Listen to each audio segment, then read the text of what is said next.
उत्तराखंड में ऐसी तस्वीरें इन दिनों आम हो चली हैं। नीचे सड़कों पर घंटों लंबा जाम, यात्रियों की भीड़ और आसमान में गुर्राते हेलीकॉप्टर जो कब सड़क पर ही लैंड हो जाएं, कहा नहीं जा सकता। आम स्थानीय लोग परेशान हैं और राज्य सरकार इस व्यवस्था को संभाल भले ही न पा रही हो, लेकिन पर्यटकों की इस भीड़ से गदगद होकर सोशल मीडिया पर अपनी पीठ जरूर थपथपा रही है।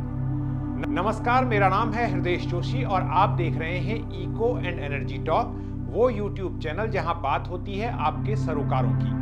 सबसे पहले अपील इस चैनल को सब्सक्राइब करने की, ताकि हमारा कुनबा बढ़ता रहे। आज बात करते हैं पहाड़ी राज्य उत्तराखंड में पर्यटकों के उमड़े सैलाब और उससे फैली अव्यवस्था पर। लेकिन पहले संदर्भ स्पष्ट कर देना जरूरी है। उत्तराखंड एक पहाड़ी हिमालयी राज्य है और टूरिज्म यहाँ की अर्थव्यवस्था का एक महत्वपूर्ण पहलू है, और इसलिए पर्यटकों का आना राज्य की माली हालत और लोगों की आमदनी के लिए अच्छी खबर है।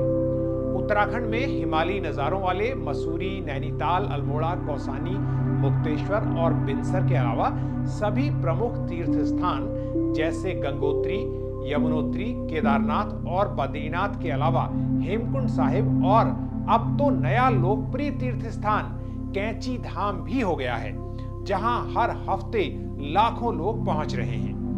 उत्तराखंड सरकार के आंकड़े बताते हैं कि यहां पिछले साल यानी 2024 में कुल 5,95,00,000 से अधिक टूरिस्ट पहुंचे, जिनमें 1,70,00,000 से ज्यादा विदेशी सैलानी थे।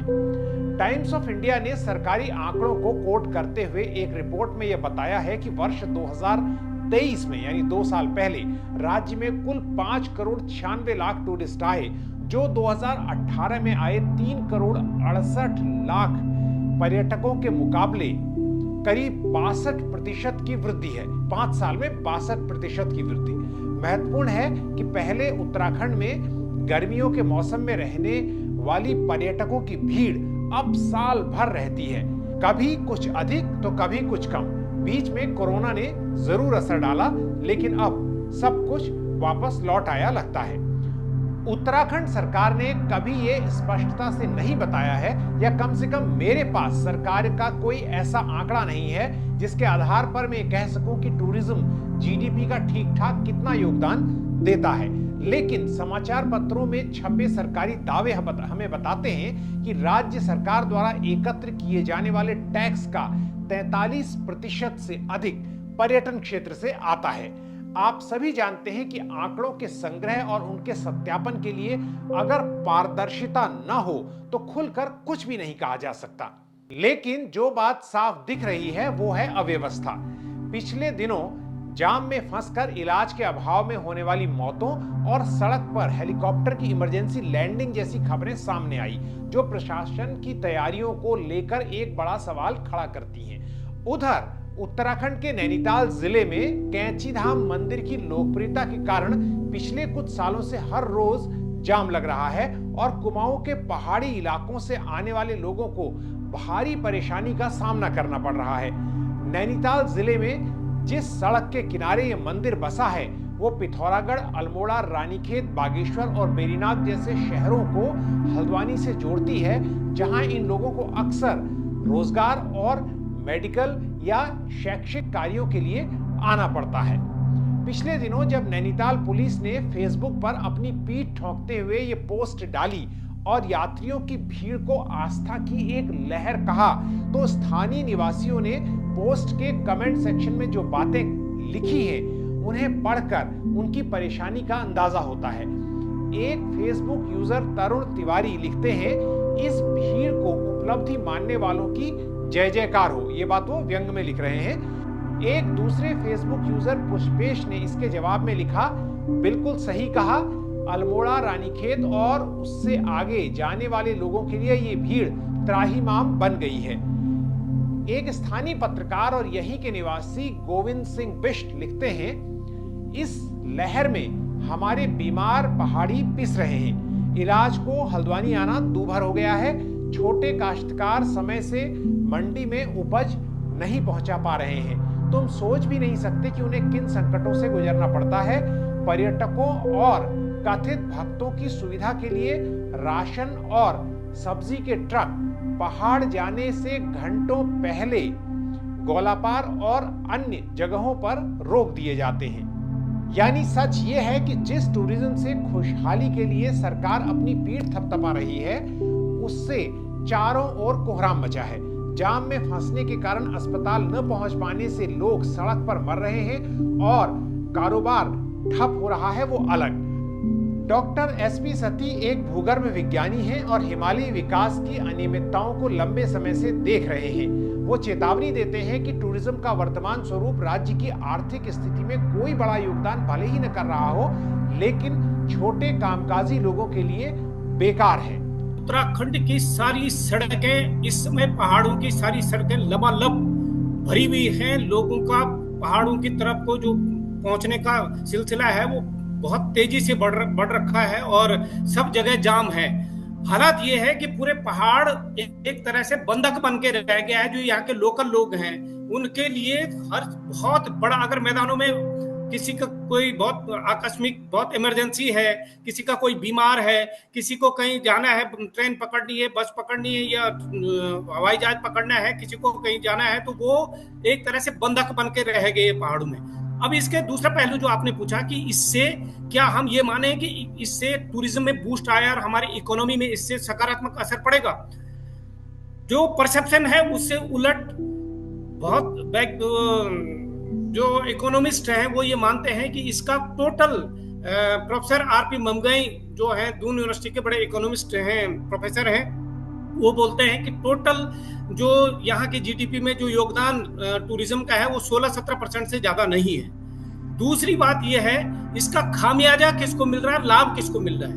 अब टूरिज्म की ये हालत हो गई कि आप, मैं एक एग्जांपल देख के बताऊंगा कि गुप्त काशी से और गौरीकुंड तक जितने भी लॉजेज हैं जो रोजी रोटी के लिए, जिसमें बेचारे मजदूर काम करते थे, जिसमें वेटर थे, जिसमें खाना बनाने वाले थे, जो लोगों के 2-2, 4-4 कमरे के 20-20, 10-10 कमरे के लॉज बना रखे थे, कि सबके सब खाली पड़े हुए हैं। अब टूरिज्म का ओरिएंटेशन चेंज हो गया। सड़कें ऐसी हो गई हैं कि सड़कें चौड़ी तो हो गई हैं लेकिन आपके पास पार्किंग नहीं है, तो फ्लो जो उसका है, ट्रैफिक का फ्लो है, वो सड़कों में बहुत ज्यादा बेतहाशा हो गया है। लेकिन जहां पे भी टाउनशिप है वहां पे आपकी पार्किंग नहीं है, तो लिहाजा लोग आगे बढ़ते जा रहे हैं और जैसे ही गौरीकुंड या सीतापुर या इधर पहुंच रहे हैं उसके बाद लोग गाड़ी खड़ी करके सीधे पैदल निकल रहे हैं। तो लोकल इकोनॉमी में इस तरह के ट्रैफिक का योगदान, इस तरह के टूरिज्म का योगदान कम हो गया बजाय इसके कि बढ़ना चाहिए था। अगर आप जमीन पर लोगों से बात करेंगे तो डॉक्टर सती की बात की सच्चाई पता चलेगी। मैंने केदार घाटी में छोटे कारोबारियों से बात की। रोहित गोस्वामी नाम के एक कारोबारी गौरीकुंड में एक छोटा होटल चलाते हैं। उन्होंने मुझे बताया कि यात्रा को विश्राम के साथ चलाने की परंपरा को सरकार ने खत्म कर दिया है और यात्रियों को दिन रात ठेला जा रहा है। ऐसे में होटल ढाबे खाली पड़े हैं और यात्रा का माली फायदा कुछ लोगों तक ही सिमट कर रह गया है। मेरा मैं रहने वाला रुद्रप्रयाग डिस्ट्रिक्ट गौरीकुंड प्रॉपर, हम रहने वाले वहीं के हैं।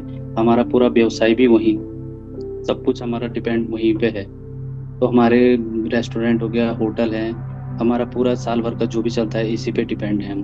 मेरे को ये बताइए कि गौरीकुंड में जो आपका होटल है और आपकी जो अभी यात्रा चल रही है उसमें आपको ये आपका कारोबार जो है वो मद्दा चल रहा है, धीमा चल रहा है, इस पर क्या आपको वजह लगती है? उसकी वजह तो सबसे बड़ी ये है कि यात्री रुक नहीं रहे हैं।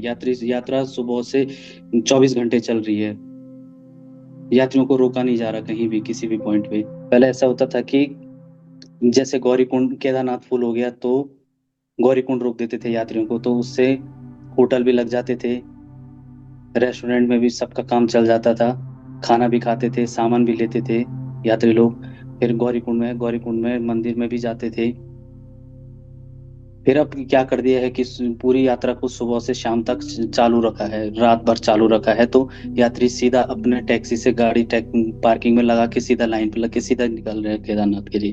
फिर वहां भी वही सीन है, ऊपर ऊपर कभी जो रहना चाह रहा होगा वो रह रहा है, नहीं तो सीधा दर्शन करके सीधे नीचे, चाहे रात का 2 बजे है चाहे 12 बजे है, सीधे निकल के अपना पार्किंग से गाड़ी उठा के सीधा निकल रहे हैं। ये पिछले 2 साल 3 साल से हो रही है ये समस्या।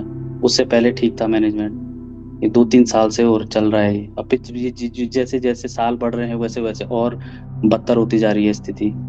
तो आपका कारोबार कितना जैसे पहले माना आज से 3 साल पहले जब आप कह रहे थे ठीक था, तब माना आप महीने में अगर 100 रुपए कमाते थे, तो आज वो कितना गिर गया है? फिर इस साल बहुत कम हो गया, आधा से आधा हो गया, बहुत कम हो गया, आधा से आधा हो गया। अभी यानी समझ नहीं आ रहा क्यों हो गया ऐसा। 25% तक आपका कारोबार रह गया है केवल। 25% आ गया सीधे सीधे। पहाड़ में सड़कें संकरी होती हैं। एक सस्टेनेबल रोड के लिए जरूरी है कि सड़क को सीमित चौड़ाई का बनाया जाए और उसके स्लोप स्टेबलाइजेशन किया जाए। लेकिन दिल्ली मुंबई एक्सप्रेस वे की तर्ज पर चौड़ी सड़कें बनाकर पहाड़ को तोड़-फोड़ दिया गया है। ये सड़कें जितने वाहनों को पहाड़ी शहरों तक अचानक पहुंचा दे रही हैं, उतने वाहनों के लिए वहां पार्किंग के लिए कोई जगह या व्यवस्था नहीं है। ऐसे में कोई आपदा हो जाए तो सोचिए क्या होगा।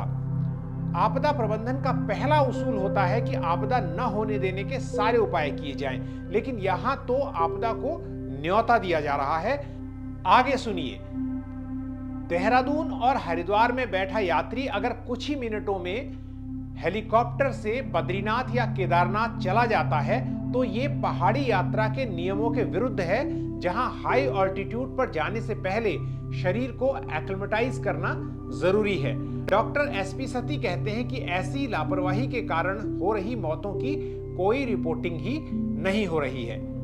जब आप लेह में पहुंचते हैं, लेह में आप जैसे ही आप प्लेन से उतरते हैं, आपको कहा जाता है कि एक दिन आप होटल में बिल्कुल आराम कीजिए, जरा भी नहीं हिलेंगे आप, क्योंकि एक्लिमेटाइज होना मांगता है।